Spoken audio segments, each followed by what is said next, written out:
मनुष्य भव ही ऐसा भव है जो अपनी आत्मा का कल्याण कर सकता है, लेकिन हम सबसे ऊंचे भव को बिगाड़ रहे हैं क्योंकि हम भोगों में विलासता, लोभ, लालच में व्यर्थ कर रहे हैं।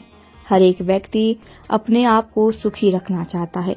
उसका सबसे पहला पाठ है, हमें भगवान की वाणी का विश्वास करना चाहिए। हमें भगवान पर नहीं, भगवान की वाणी के प्रति श्रद्धा होनी चाहिए। ज्ञानियों ने कहा है, हमारी जिन वाणियों में कहा है, वेद 3 प्रकार के होते हैं। पुरुष वेद, स्त्री वेद, नपुंसक वेद का वर्णन आता है। पुरुष वेद में कहा है, जब स्त्री की इच्छा होती है तो उसे पुरुष वेद कहा है। स्त्री वेद में कहा है, जिसे पुरुष की इच्छा होती है वही स्त्री वेद है। नपुंसक वेद में कहा है कि जिसको पुरुष या स्त्री की दोनों की इच्छा होती है वह नपुंसक वेद में कहा है। इसके विपरीत एक निवेद होता है, जब हमारी सारी इच्छाएं खत्म हो जाती हैं, उसे निवेद कहा है। हम जब तक अपनी उपेक्षा करते रहेंगे तो इस संसार में ऐसे ही दुखी होते रहेंगे। जब सांसारिक सुखों की उपेक्षा नहीं करेंगे तो हमारा कल्याण हो ही नहीं सकता। यह सांसारिक सुख हमें कुछ नहीं देने वाला है। जब हम उसे समझ लेंगे तो उसे निवेद कहते हैं। जब हम इन भोगों से मुक्त नहीं होंगे।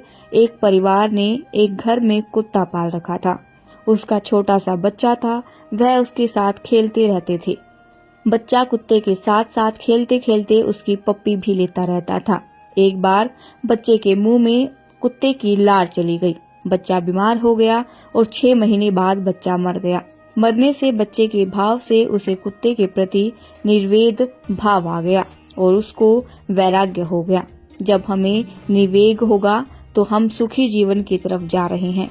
क्या आपकी रसोई में गैस का सिलेंडर खत्म हो गया है तो क्या वह चलेगा? नहीं चलेगा। चाहे आप उसको कितनी बार भी जला कर देख लें, लेकिन नहीं चलेगा। इसका मतलब है अपनी इच्छाओं को कंट्रोल नहीं कर पा रहे हैं। यही हमारा मनुष्य का दुख का कारण है।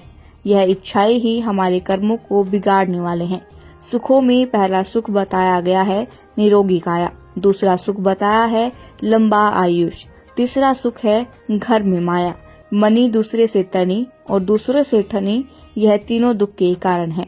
चौथा सुख है संतोष का सुख।